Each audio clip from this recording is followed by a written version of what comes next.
surpassed the longest on record. Erica Brown reports the administration will come up with some funds for food assistance. The Trump administration said it will use a contingency fund to partially pay out SNAP benefits this month after rulings from 2 federal judges. The ongoing government shutdown caused a funding lapse affecting more than 40 million Americans who rely on the food assistance program, including cancer patient Michelle Lockhart. It's not just myself, it's others in the community, others like me, people that are no longer able to work. And without the SNAP benefits, we're unable to put food on the table. Nancy Cordes reports Americans are growing tired of the political battle. Nobody wins a shutdown. There is no winner and loser. It is really a pox on all of their houses. Voters don't care all that much about who refused to negotiate with whom and who voted yes and whom voted no. I mean, if you look at the new polling that we have done, it shows that voters equally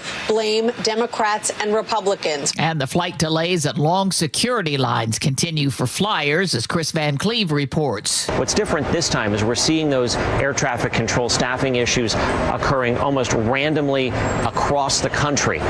Secretary Duffy, the transportation secretary, is warning delays could get worse. The shutdown could figure in tomorrow's elections across the country. In California, Nancy Pelosi and Governor Newsom hosted a Get Out the Vote phone bank for Proposition 50, which would allow Democrats to temporarily change the boundaries of some House districts. When Texas did what Texas did, people said, oh, we can't do that. 2 no's don't make a right. It isn't 2 no's. It's self-defense for our democracy. Actress Diane Ladd has died. She was a 3-time Academy Award nominee, known for her roles like Alice Doesn't Live Here Anymore and Wild at Heart. I've done something so bad. Real bad. What? I'm not going to tell you on the telephone, no. I'm going to come to New Orleans tomorrow, and I'm going to tell you in person. Her death was confirmed by her daughter, actress Laura Dern. Ladd was 89 years old. In Los Angeles today, Dodgers fans filled the streets to cheer on the World Series champion Dodgers. It was the first back-to-back win for any team in 25 years. And on Wall Street today, stocks finished mixed. This is CBS News. Think O'Reilly Auto Parts for all your car care needs.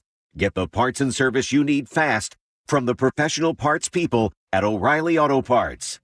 Beefing up security near ballot drop boxes. That's after we go to Nate Connors at the real-time traffic desk. Thanks, Aaron. Wet roads across the region this afternoon, so slow down, add a little space, and it doesn't hurt to make sure those headlights are on right now. Heading into Seattle, we are struggling. South 5, stop and go from Ravenna all the way down to the West Seattle Bridge while we continue to recover from an earlier collision. It cleared about 30-40 minutes ago. Linwood to Seattle still taking you 50 minutes. That's double the norm. Southbound 99, you're heavy from about the Zoo down to Lake Union. Catch a little break and then heavy again from Soto down onto East Marginal Way. North 5, crowded approaching the West Seattle Bridge in the downtown, which is very typical. Seattle to Everett and Bellevue to Everett are both doing good at 35 minutes. Bellevue to South Center, a 40-minute commute. Seattle to Federal Way, 45 minutes. And Renton to Puyallup, southbound 167 right now is up to a 50-minute commute. KIRO News Radio, real-time traffic. I'm Nate Connors. KIRO News Radio, 97.3 FM, Northwest News. Now, the latest from KIRO News Radio and mynorthwest.com. Good afternoon. I'm Aaron Granillo. Ballot drop boxes are filling up across the state today before the general election. KIRO 7 TV's Renji Sinha reports on added security at ballot boxes in Everett. This year, Everett police are adding more security after last year when several boxes were set on fire, and nothing is stopping people from making their voice heard. I hope it doesn't happen. I don't really have any concerns. I vote at every election, and this is just my opportunity to have my voice heard. Election officials here and around the state are recommending using ballot drop boxes instead of the mail, since some election officials have seen delays with postmarks from the United States Postal Service. Stuart Holmes is elections director with the Secretary of State's office. He says this year's ballots feature some legislative races and one statewide measure. In addition, voters should expect to see local districts on their ballot. So you got your cities, your fire districts, your school boards, many of those smaller districts. You have until 8 p.m. tomorrow to get those ballots in. 21-year-old man is under arrest for an alleged drive-by shooting in the Pioneer Square neighborhood early Sunday morning. KIRO News Radio's James Lynch reports the suspect was caught thanks to a Tesla parked nearby. Seattle police were in the area near 2nd Avenue South and South Main Street just after 1:30 Sunday morning when they heard gunfire. They arrived and found 2 vehicles damaged and more evidence captured on a continuously recording Tesla camera. Here's SPD Detective Brian Pritchard. And showed a man crouching behind the vehicle and firing gunshots. The man jumped into a car and fled, but was captured about an hour later. He's expected to be charged with drive-by shooting and unlawful possession of a firearm. James Lynch, KIRO News Radio. An invasive pest is making a comeback in Washington. The State Department of Agriculture reports a sharp rise in Japanese beetles this year. Nearly 73,000 were trapped. That is 3 times more than last year. Most were found in Yakima County. The department says the beetles threaten some 300 plant species, everything from roses and grapes to corn and hops. Weather now brought to you by State Roofing and Exteriors. Cloudy skies today, light rain. Tomorrow drying out with sun breaks for the afternoon. Right now, 49 degrees in downtown Seattle. I'm Aaron Granillo, KIRO News Radio. Your best source for local news, serving Western Washington and the world with the KIRO Newsradio app. Always streaming live on your smart speakers. You're listening to KIRO News Radio, Northwest News. What was the most heated battle in Seattle sports history? Todd. When the Mariners won the World Series. Yeah, right. Why? Why did you do that to Aaron? It's one last stab before the dark winter. Dark winter. It was a great end of the season, though. That was a heck of a Game 7. Congrats, Joe. Let's see. All right. Joe's feeling good. What's that sound mean? Just ecstatic. Oh, I hear it again. Didn't see it coming. No. Come on! Did you watch, John? I missed it. You missed an epic all-timer. I heard. Yeah. Well, maybe Ryle will come on and talk about There it, you too. go. Here we go. All right. Let's try to have a good Monday show. You know, Friday shows are always fun, light. They move along at a rapid pace. Monday feels like we're just slogging. Not going to do that. Well, with daylight savings time. I didn't even realize that happened until somebody talked about it in the office. Were you on time today, Joe? Well, yeah, everything changes automatically, so I just completely... Well, Sunday was Nookie night at the Curley house. Oh. And we didn't realize the daylight savings time thing. And then all of a sudden we're like, hey, well, now let's just go downstairs and eat dinner. Did I share too much? Aaron, you all right over there? And now you know the rest of the story. I was like, wait, you gotta go to bed and it's 8 o'clock now. Oh, You see? I get it. Okay, can we start up now? I feel now I'm embarrassed. I'm embarrassed. I think we've gone on too long now to start over. You're right, we have. Okay, let's get started. Here we believe everything that's on this piece of paper with a staple because we're high class around here. It's news. I came across this story and thought, well, this is a fascinating story. And because it was on Instagram and it had an AI voice, I think the guy's slightly English, the guy with the AI voice. I thought, well, that is an amazing story about Churchill and Fleming and the guy that invented penicillin saves Churchill's life in the most crazy way. And the whole thing turns out to be not true, which then takes me back to a story. I one time interviewed Oprah Winfrey, name drop, and I asked her about her favorite episode, and she told me, and I said, that's mine as well. I rewatched it and then told the same story that Oprah had on, and then I had an embarrassing exchange with an individual after the speech that I had given, which the moral of this story is just, it seems too good to be true. It probably is. Plus, also looking back day of history, remember when Dewey defeated Truman? I don't either. But the headline was there, and I'll explain exactly why it happened. It had something to do with a printer strike. Huh? Well, I gave most of it away. But anyway, there you are. And the monkeys, remember the big truck that flipped over and all the monkeys were running around, like 43-something monkeys? This one lady saw a monkey at her neighbor's house, and then she thought, well, I don't have time for authorities to come in here and get the monkey, and I'm concerned about my kids. So she took the law into her own hands. By the way, when you saw the picture of her neighbor's house, didn't you sort of think like, that monkey should be more afraid of that neighborhood than anybody else? I think that was her house. Was that her house? Yeah. You should have shot the monkey and eaten it if that's the condition they live in. Plus, Ann Davison, not Davidson. Davison stops in. We finally found some sound from her opponent, Erica Evans, who remained kind of like out of the spotlight. And now we got some idea of if Miss Evans would like to win or wants to win, what she intends to do with people that commit crimes. So Ann gets one more kind of bite at the apple to explain the difference between how the Seattle City attorneys would look to have justice served. And it was a long shot. That's how it was described in the Instagram post to me, which I didn't see for about a week. Would you mind surprising somebody that is a big fan? And yes, it was great. We're going to try to get her on. Yeah, so is this her? But tell her not to curse a lot. All right, I'll try. For an older gal, man, she got a potty mouth. Is this her number or her That's daughter's her number. Okay. And Nick said, don't put the video up because they sound like a shrew. Too bad, Nick. Let's just... Oh. You know, a lot of nonprofits, people that say, oh, I love the nonprofit. Would you be willing to humiliate both yourself and your wife for an entire year in order to raise more funds for a nonprofit that you care desperately about? What this man put his wife through and the humiliation that he had to bear as well. Certainly worth talking about. I met him over the weekend. And then Chad Magandas, looking to be your candidate there in the 5th Senate. Now, what does it mean if he wins? Well, it means finally you start to you have one kind of person, you got one person in there that stops just the overwhelming control of the State House. And then Rise stops by. Talk sports, Seahawks, and then maybe he'll talk a little bit about World Series stuff too. Plus, I also wrote to him, please try to have the camera positioned in such a way that you don't look like a federally relocated witness. Right? Have you noticed that?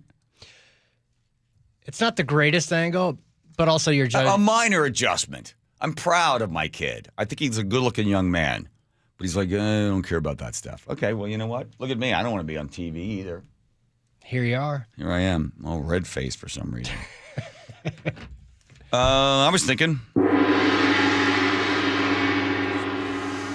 I Kimpa in this. I was traveling over the weekend, so I'm sitting there scrolling through, and I find this story about Churchill, and it's under this, a coincidence that changed the world's history. A coincidence that changed world history. Yeah, I just said that. A poor Scottish farmer by the name of Fleming was trying to make a living for his family when he heard a cry for help coming from a nearby bog. He dropped his tools and ran to the bog, where he found a terrified boy, buried to his waist in the muck, screaming and struggling to free himself. Farmer Fleming saved the lad from what could have been a slow and terrifying death. Oh, my God. The next day, a fancy carriage pulled up to the Scotsman's humble home. What? And an elegantly dressed nobleman stepped out. A nobleman? Wow. My God. So Fleming, you know that name Fleming? Remember that name Fleming? You might know something about it, right? Penicillin, Fleming. Okay. Now watch this. And introduced himself as the father of the boy farmer Fleming had saved. Okay. I want to repay you, said the nobleman. You saved my son's life. No, I cannot accept payment for what I did. It was just common kindness and something anyone would have done, the Scottish farmer replied. At that moment, the farmer's own son came to the door of the family house. Is that your son? The nobleman asked. Yes, the farmer replied proudly. I'll make you a deal. This is the nobleman speaking. I'll make you a deal. Let me provide him with a good education. If the lad is anything like his father, he'll grow to a man of whom you can be proud. At this point, I'm like, wow, this is great. Do I listen for another 31 seconds or would I flip over to a cat video? No, I'm going to stick with it. In time, Farmer Fleming's son graduated from St. Mary's Hospital Medical School in London and went on to become known throughout the world as Sir Alexander Fleming. The guy? The discoverer of penicillin. Ah, there we go. Years afterward, the nobleman's son was stricken with pneumonia. Okay, see what's coming around? So the farmer saves the kid out of the bog. The nobleman shows up, says, I'll educate your son. The son then graduates from medical school and then creates penicillin, invents penicillin, right? Okay. Now we're going to find out who the kid was. It was in the bog that is the son of the nobleman. What saved him? Penicillin. Yes. The name of the nobleman? Lord Randolph Churchill. What? His son's name? Sir Winston Churchill. Oh my God. Follow for more. Oh, that's crazy. What a wild story. Oh, doesn't that give you all sorts of hope and doesn't make it feel that the world is this tingling sort of it's no serendipity, but there's this force among all of us that somehow ties us together in these ironic twists and turns of history. I was like just thinking, whoa, that is amazing. And then I noticed that my flight was delayed. So I sat there and I spent another 45 minutes in the rabbit hole and wah, wah.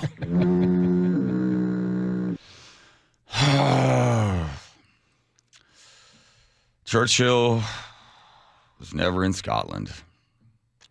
Lord Randolph didn't pay for the son, Fleming. Churchill's was sick, but his pneumonia was treated with something other than penicillin. It was treated with a thing called M&B, May and Baker Pharmaceuticals. I'm like, oh, shoot. Fell for it again. I did. Well,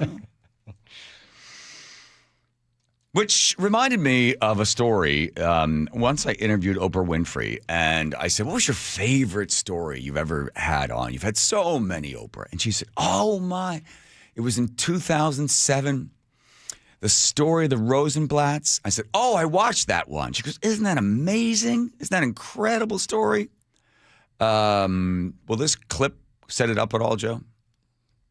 A little bit. It doesn't explain the backstory of the book. Okay. Let's give you this part, and then I'll fill in the rest. The greatest love story we've ever told on this show.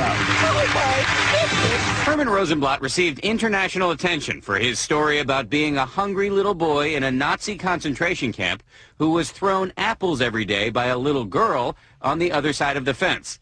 Years later, according to the story, Rosenblatt met that same girl on a blind date in New York City, and he proposed on the spot. I used to come by every day, bring the apple, have in my jacket and a piece of bread, and he used to say, I'll see you tomorrow. The story landed Herman and Roma Rosenblatt on Oprah twice and in newspapers all over the world. They also got a book and movie deal. Worth $25 million. But the story wasn't true. Here's what happened. In 1992, Ken Rosenblatt and his father, Herman, were running a store in New York. They got robbed. One bullet struck Ken and paralyzed him. The other bullet hit the father, and he ended up in the hospital. He said while he was in the hospital, his mother came to him in a dream and told him to tell the story of the girl that gave him an apple. And here's the story that he then started to tell, even though his family knew it wasn't true. He was in a concentration camp, and a little girl with a blue little hat with a ribbon would come by and throw him apples or push apples through the fence to him and keep him alive, and checked on him for 3 months because he was starving, because he had lied about his age, but he wasn't getting as much food as he should, and she was there and saved his life. And then in a blind date, as they said in that little snippet there, that they met on a blind date. They then began to exchange histories. She had noticed that he had a tattoo on his wrist. She asked, "Where were you?" And he told her, and then she said, "Well, I was not too far from you." And then Henry Rosenblatt said, "Were you the little girl with the hat with the ribbon?" And she says, "Yes, I was." And he goes, "I was a little boy you gave apples to." And right then and there, he proposed to her. A wonderful story that turns out to be 100% false. The family knew it wasn't true. His sisters and brothers wouldn't talk to him as he went more and more public with it. In 1997, the Oprah Winfrey Show called and asked if he would come on and tell the story. He didn't come on right away, but then he continued to tell the story. In fact, he wrote a newspaper story. He entered it in the contest, and the newspaper said, "Well, congratulations, you've won with this story." So then he starts to sort of believe it more and more. And then when he goes on the Oprah Winfrey Show to tell the story again, finally, I think one of the family members tipped off somebody that was, sort of digging around with some of these false stories, and then was able to find out the girl lived 200 and some miles away. She was Polish. She was nowhere near the camp. You couldn't have gotten any closer to the fence in order to throw an apple over. The fence was electrified. The whole story fell apart. And when Henry Rosenblatt was asked about it later on, he said, "Well, I wanted to give people hope. I realized the story gave people hope that that there's great things that can happen in this world." And when he was pressed in the interview saying, "Well, it wasn't true," he said, "I know it's not true, but still the hope is important." And when he was asked again, "Well, do you think you did some sort of damage to people by telling them a story that's not true? Does it make them more skeptical and more cynical that maybe there isn't hope in this story and other stories that might actually be true could be hurt by your story?" He didn't have an answer for that. And it is sort of sad that you have to just watch stuff that you hear on TV or the internet or social media, because sometimes you're left with this feeling, well, that's amazing. But it doesn't take long to sort of dig in a little bit and find out. I understand Herman's attempt to give hope, but at the same time, you're doing a great disservice to other stories that are true, that should be told. And you end up fooling Oprah and anybody else, and really you dash the hope that you might have given those people when the truth finally does come in.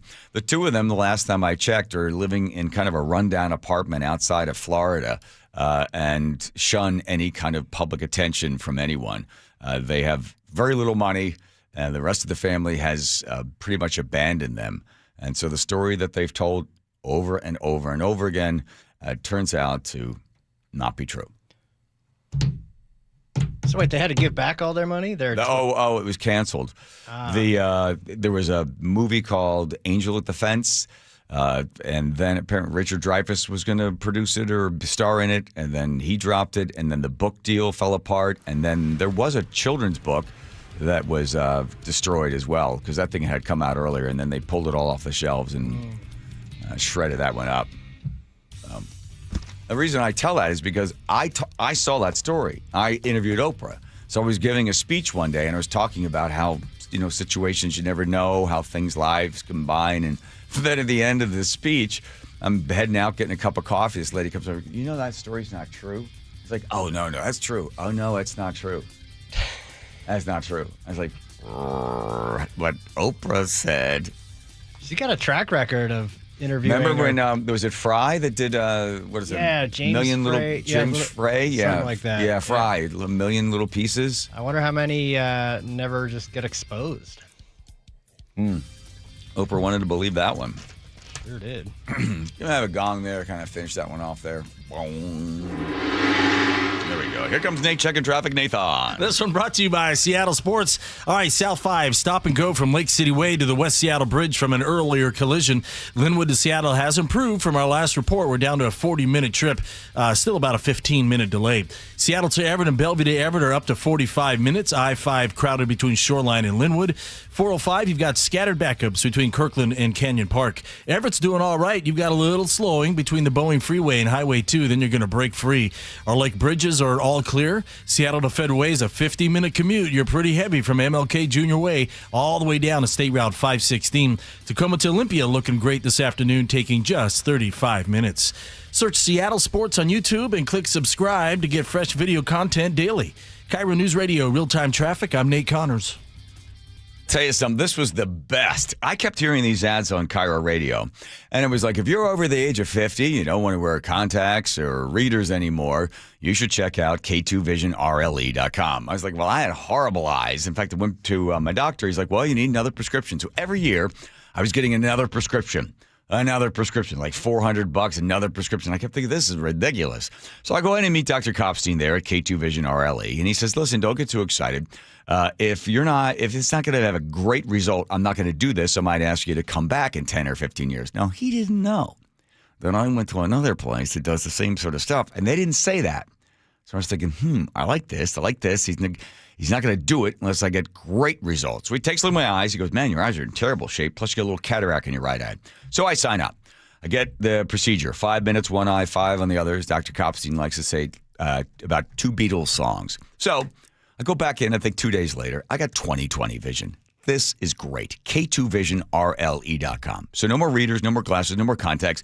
Over the age of 50, go to K2VisionRLE.com. If you are a great candidate, get it done. K2VisionRLE.com. Choke Points with Chris Sullivan, presented by Carter Subaru. We've already had our change of seasons. Now it's time for the changing conditions on the mountain passes. Putting on those chains is a great skill to have if you're heading over the mountains for Thanksgiving. Studded tires are okay, but chain requirements are back. Emphasis patrols are starting this week. I'll tell you about it tomorrow in Choke Points.